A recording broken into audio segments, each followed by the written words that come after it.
Connie greeted me as I entered and poured 3 fingers of my favorite amber liquid in front of me. Same as last Saturday, stud. Dave told me that if I screwed you, I'd have to shelter you, Connie, and I wouldn't be able to provide you with the lifestyle you're used to, I replied with a smile. Bullshit. You can provide me with a much better standard of living than that Dave guy over there. He makes me work with him at the bar every damn night. Watch it, it's either work in a bar or sell your body. We need to make a living, Dave shouted in feigned anger.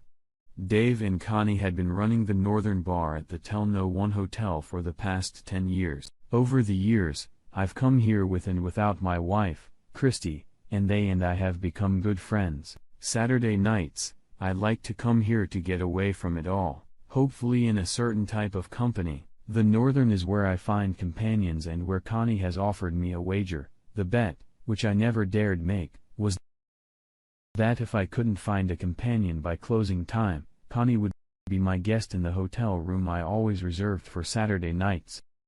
The Northern wasn't the best bar in town, but it was in the hotel and attracted people who wanted a racy night away from their spouses or just a place to add spice to their sex life. I was looking for neither.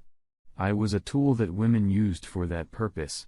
You see, I'm a tall, dark-haired, and handsome guy with a big dick. I'm the lone perch in this pond full of bluegills. Believe me, there are quite a few women who come here on Saturday nights looking for what I can give them. I try not to be a total douchebag when it comes to my dating marriage. Just one time, no long affairs. I always returned them to their hubby after the ladies have scratched an itch and started acting weird with me. I found that communication was the biggest marriage problem these women faced, so I encouraged them to have meaningful conversations with their husbands more often. I also looked out for married guys promoting the many benefits of blowjobs. I wasn't always that kind of guy.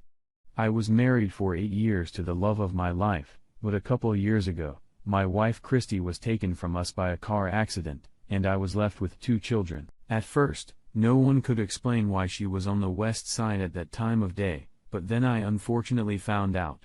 Tom Spags, that was the name of the lover she had for about the last month of her life. I reported him to his wife Mary as soon as I found out about them, and screwed her twice in retaliation as she wanted. With the second time she sent him pictures before kicking him out. Finding out that the woman I loved had betrayed me made me want revenge for some reason.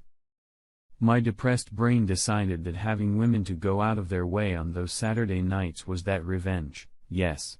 I dumped them after the first time without flaunting them or ruining their reputations, but if they pursued me further, I'd start a rumor about their cheating and it could reach their husbands. That was one part of the revenge. The second was that if they kept coming back for more, as my late wife did, I used them as whores. A few months ago I met Tracy. She was a beautiful woman, flirted with me before she asked me if I wanted to take her to bed. Yes. That's exactly how she phrased it. I did, of course, but after noticing her wedding ring, I asked about her husband. He wouldn't mind, she said so, and she and I had a really hot night. It was one of the best sexual experiences of my life. She was unexpected, talented, and didn't hide anything from me. Back to this Saturday, Tracy walked into the Northern and immediately sat down next to me at the bar.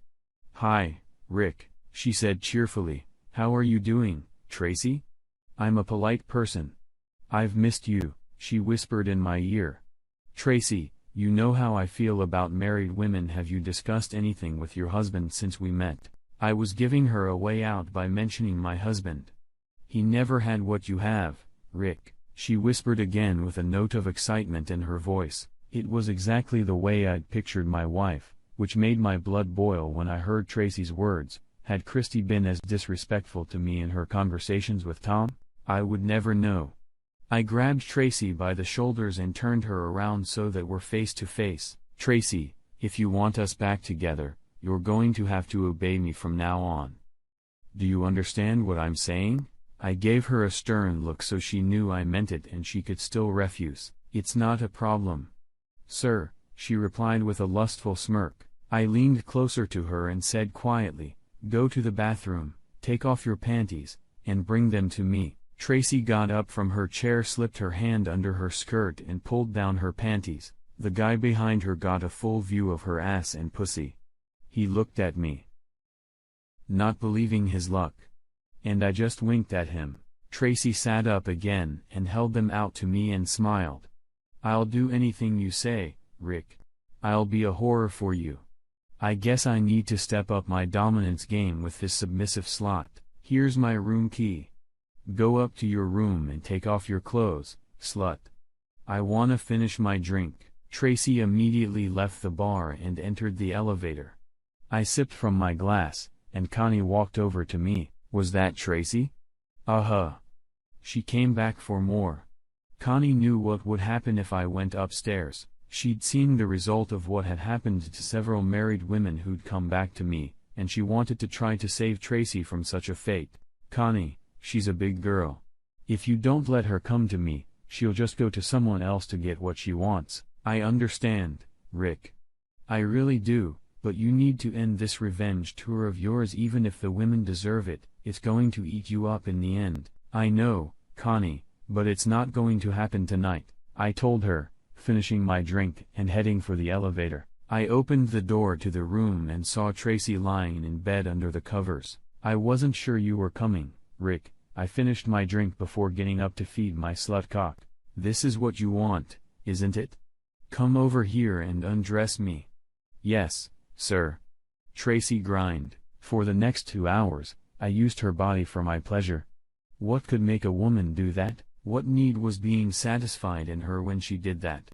I didn't know Tracy well enough to ask her to explain her feelings or needs to me, but I really wanted to know if Christy was the same way. The only one who had an answer was Tom. I knew where his apartment was, so the next day, I took my mom and kids to a park near there. I told Mom I had to meet someone and ask her to watch Cindy and Jimmy for a while. She was more than happy to do so, but her radar was on, and she threw me a suspicious look. Maybe I'll explain it to her later. Tom was reluctant to open the door at first, but I explained that I wasn't going to hurt him, and he finally let me in. There wasn't much second-hand furniture in the apartment and nothing hanging on the walls. It looked like Mary had gotten her revenge, not only with me, but also in the divorce. "Tom, I need to know about your relationship with Christy. Why did you two get together?" "Rick, I'm nervous about telling you. I don't want you to freak out like you did after the funeral." "Tom, we both know I wouldn't pee on you even if you were on fire, but things have not been going well for me since Christy died. I need some peace of mind, and you're the only one who can give it to me. I know it's going to hurt me to hear what you're going to say, and I'll probably get angry, but I'm not going to lash out at you. Why the hell should I tell you anything? You ruined my marriage. You slept with my wife twice," Tom replied angrily. "At least you had a chance to try to save the marriage you ruined. You could have talked to Mary." "Well, I didn't even realize there was anything wrong with my marriage while Christy was alive." I was pretty emotional, and stopped myself from sounding too nervous. "What exactly do you want to know, Rick?" "We had sex. Neither of us were in love. We only went out twice. I don't know about Christy, but I had a feeling we were going to end it. She was enthusiastic the first time. But the last time we were together, she didn't really like it." "Did she ever tell you why? Was she planning on leaving me?" I said it more sharply than I meant to. "She loved you, Rick. She never planned on leaving you. She never really told me why she decided to cheat on you, but I got the impression that she thought you cheated on her." Was she a whore to you? Was she?" "No. It wasn't like that. We just had regular sex, no kinky stuff, and we never said anything bad about our spouses." Honestly, Rick, thinking back on some of the things she said while we were having sex, I think she was using me as revenge. I just figured she was into it at the time, but I remember her telling me several times to use his wife. She wouldn't have said that if she needed sex herself. Tears streamed down my face after I heard Tom quote Christy's words, "I never cheated on her." Why would she think that? "Did you tell her I was cheating on her?" I screamed. "No. I swear, Rick, I worked with Christy for 2 years. She was in love with you, and I never hit on her. I was in love with Mary. I don't know where she got the idea that you cheated on her. No one gained anything by telling her that. I was looking for a closure. And instead, I got a mystery. Who told Christy I cheated on her if I didn't? Tom, thank you for telling me about your relationship with Christy. It really helped me understand a little bit. I'm really sorry about Christy, Rick. She really loved you no matter what happened between us. I hope you can find some peace once you find what you're looking for. I went back to the park and played with the kids for another hour before taking them. Mom sensed something had happened while I was gone. We loaded the kids into the car, and on the way home, she asked if I was okay. I said we would talk at home. The kids wanted to go swimming as soon as we got in. So Mom and I put on their bathing gear and sat by the pool to chat. Where did you go this afternoon, Rick? I went to see Tom Spags. I needed to ask him some questions. Oh, Rick. You didn't do anything stupid, did you? You can't let yourself get arrested. Kids need their daddy. I just asked him about him and Christy. He thinks Christy thought I cheated on her and had sex with him in revenge. Do you trust him, Rick? Who would lie to Christy about something like that? I don't know, Mom. To me, if Christy was lied to and she decided to get revenge, somehow it's better than thinking I wasn't enough for her. Tom told me he didn't say that to seduce her. I believe him. Why would he lie to me now if it didn't matter? If not him, then who? Honestly, I have no idea at all. For the next week, I didn't sleep well. My mom and I went through every name we could think of that had shown interest in Christy over the years. No one came to mind who would try to ruin our marriage. When Saturday came, I wasn't even sure I wanted to go out. Mom showed up at 9 o'clock as she did every Saturday night and practically shoved me out the door. You need to go have a couple drinks and meet women or whatever it is you do to settle down every week, son. You look exhausted, and sitting here all night isn't gonna help. All right, Mom, I'll be home at the usual time. At the bar, Connie challenged me with her usual bet as I walked in.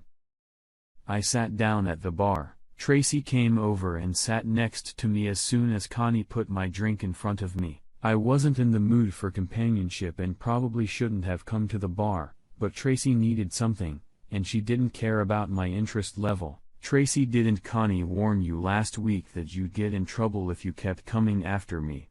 Connie says that to all the girls, Rick. She's just jealous. You never made her your girl. Shall I wait for you upstairs, sir?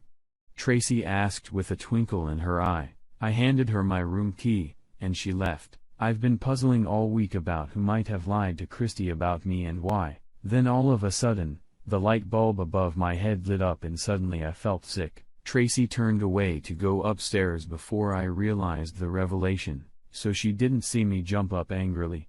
Connie was serving at the table when I approached her.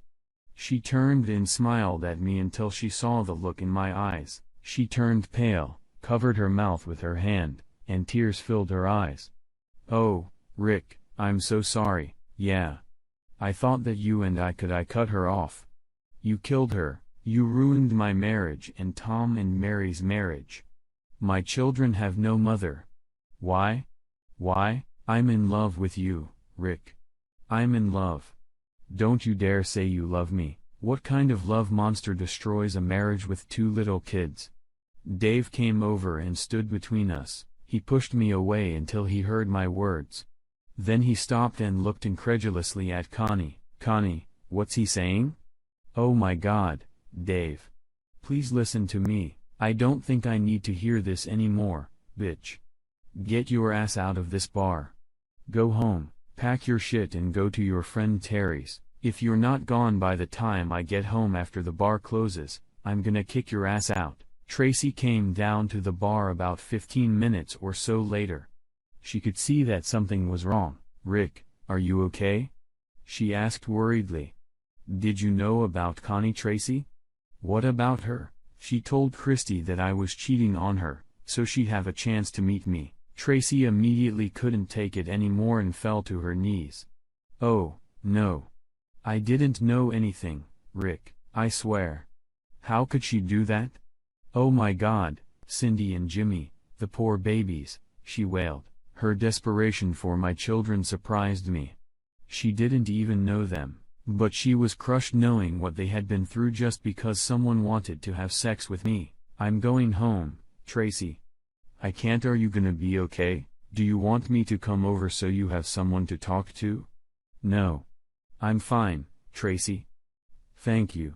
Don't do anything stupid, Rick. Call me if you need a friendly voice or someone to vent to. I'm available anytime. Thanks, Tracy. I got home, and my mom felt it. Rick, are you okay? What happened?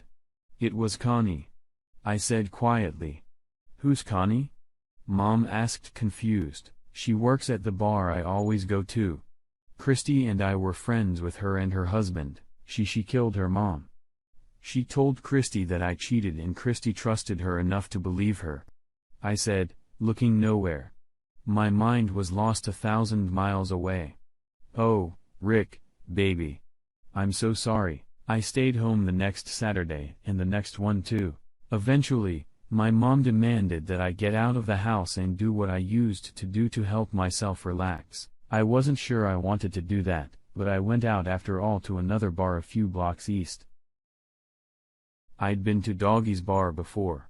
It was more of a honky-tonk bar. It was fun, but with a slightly different type of people, more groups of young men out with their friends than the wives and cougars that frequented the Northern. I sat down at the counter and ordered myself 3 fingers of brown. Before I could take a sip, Tracy came up behind me and gave me a big hug. Where have you been, Rick? Tracy, what are you doing here at Doggy's? Tracy lowered her gaze to her feet and muttered something. What did you say, Tracy? I can't hear you over the music. I said I was looking for you. She called out, this time looking me in the eye. I was worried about you. Do you want to get out of here, Tracy? It's so loud in here you can barely speak. Sure, Tracy shouted with a smile. My car was parked not far from the entrance, and we both leaned against the driver's door talking. Tracy, do you want to go to another bar? We could go to the Northern or somewhere else if you want. We could go to my house, Rick, Tracy suggested with a hopeful look in her eye.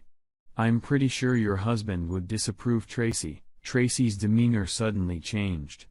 I live alone, Rick. Sam's gone. He left you? Did he find out about your cheating? Now she looked angry.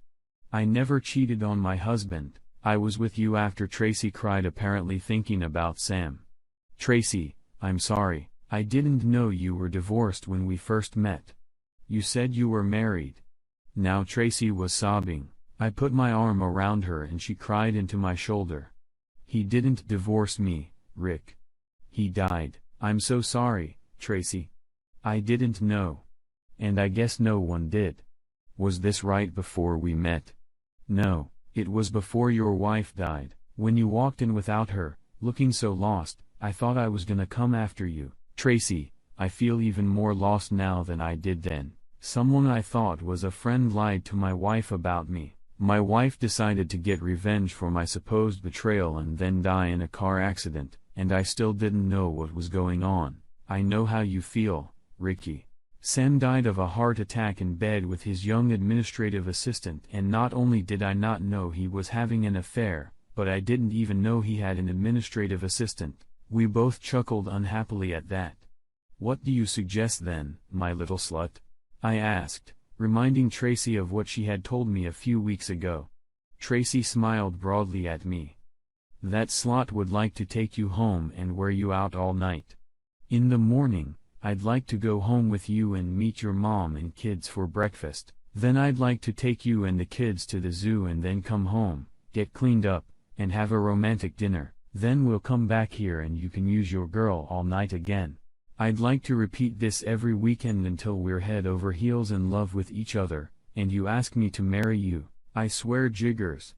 That's exactly what we did for the next 6 months until we got married. One small change was that Tracy got pregnant in the 4th month. It didn't really change anything except that she became the designated driver, and I could drink as much as I wanted. Epilogue. Dave divorced Connie as soon as possible. Word got out about what she had done, and she eventually moved to the coast to get away from angry looks. Dave was a nice man and eventually married the barmaid he hired instead of Connie. They worked at the bar together for many more years.